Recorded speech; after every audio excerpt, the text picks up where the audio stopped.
Hi, so what we are going to be doing today is my floor-based routine for light abdominal activation. These should not be difficult exercises and they shouldn't be to the point where you're getting pain.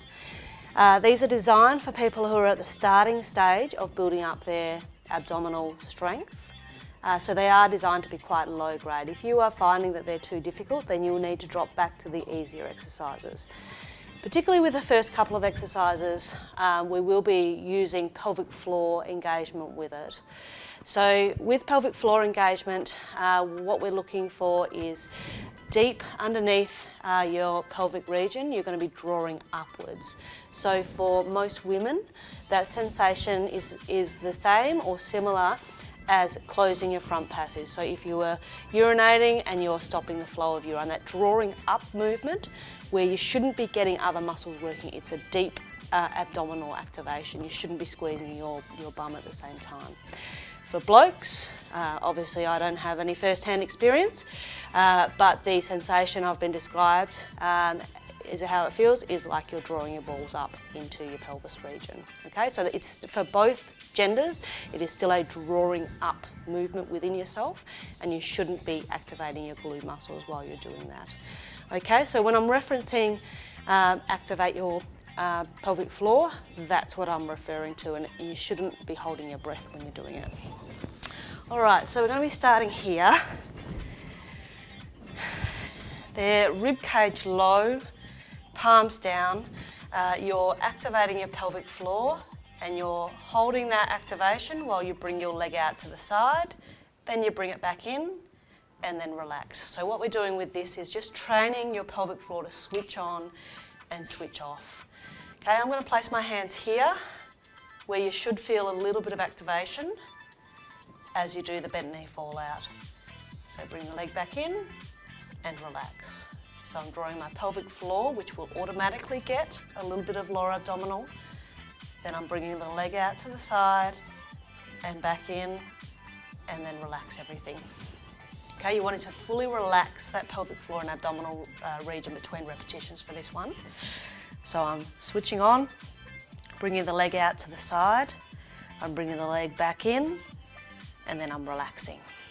Okay, switch on, leg out to the side, back in, and relax. You'll notice I'm not going too wide with it. This is not designed to be one that twists your pelvis at all. You're simply learning to switch on and switch off your pelvic floor. Okay, we'll go again. Switch on, bring the leg out, back in, and relax. We're going to do once more each side. Switch on, bring the leg out, back in, and relax. Switch on, bring the leg back out, bring it back in, and relax. So for some of you, if you're at the very start of your journey for building up your core strength, that may be the only exercise you get up to. So the progressions that I'm going to give you today may be only able to be achieved once you've got a bit of strength in through there. So particularly for postnatal ladies, and if you had some trauma throughout the birth and you're only in that short early phase after having your baby, that may be the only exercise you get up to, and that's totally fine, but I'm going to be giving some progressions now for those who are ready for it. So the next one's a leg float. So you're here, you're still feeling for your abdominal activation, so you've activated your pelvic floor, which you should feel your abdominals just in front of your pelvis, and then you're going to lift up, down, and relax. So because you're lifting the foot off the ground, it's quite a bit harder for the abdominal region, making sure that you're not arching your lumbar spine. So again, I've activated my pelvic floor, I've lifted up to 90, bring it back down and relax. Activate pelvic floor, lift up to 90, back down and relax. Activate, up, down and relax. The idea of switching it on, switching it off is about your brain engaging in that activity so that it learns to switch on more automatically. Particularly if you have had some trauma or significant low back pain, the muscles in through the pelvic floor and the deep abdominals tend to switch off. So this way that your brain is engaging with that region and they start to work a bit more naturally better. So activate, lift, down and relax. Activate, lift, down and relax. We're going to do one more each side. Activate, lift, down and relax. Activate, lift, down and relax. Okay, I'm going to roll onto my hands and knees now to do a bird dog, which is one of my favourite exercises. So we're in this position, okay, you're keeping your tummy in, making sure that you're not arching your lumbar spine too much, and then from here you are sliding one foot, lift it off, and then lift off the other arm. Down, down, okay, and reset. Lift, lift, opposite arm. Okay, slide and lift and lift. This one you're not having to worry so much about the activation of the deep abdominal muscles. Okay, it's more about general balance and making sure that you don't arch that back. So slide, lift, lift. Slide, lift, lift. If you find that when you lift up that leg that you're opening up through here, then it may be that the weight-bearing leg is not quite strong enough yet. So if that's the case, then you would simply slide the leg and then lift off the other one. Okay? Particularly if you're in quite a large amount of pain, this can be a really challenging exercise. But when you're in this position, you'll still be getting good glute engagement through here. As I've said in other videos, glutes and the lumbar spine are very intricately linked. They have a lot of fascial connections. So by strengthening up the glutes, as we are here, you will be strengthening up your lower back. Slide, lift, and lift. Slide, lift, and lift. Okay, we'll do one more each side. Slide, lift, and lift. Slide, lift, and lift. Okay, next one we're going to be doing is a bridge with a band around the knees.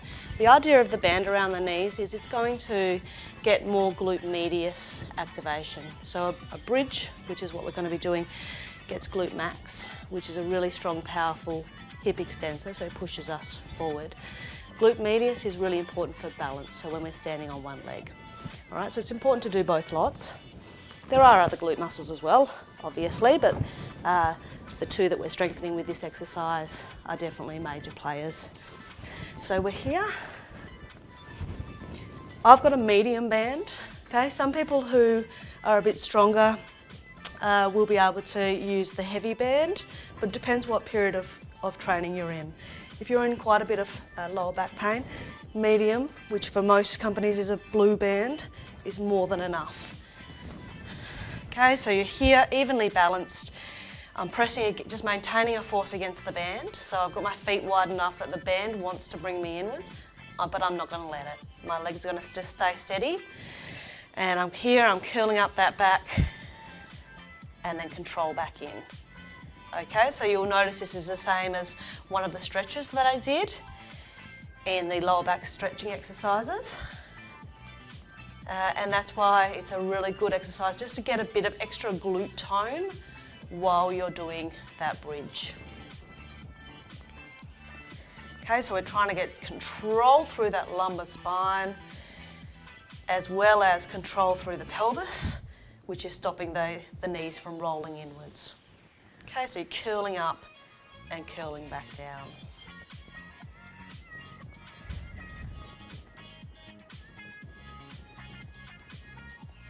Okay, so with these exercises that I've given you today, and this is the last one that we're going through, you'd probably be wanting to do around about 20 of each exercise and do a couple of rounds of it.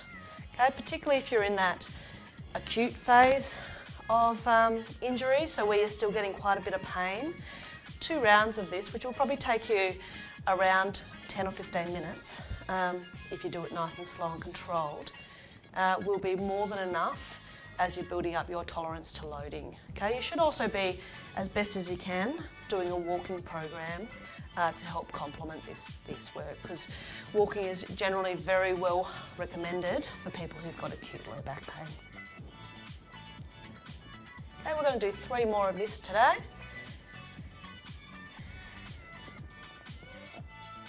1,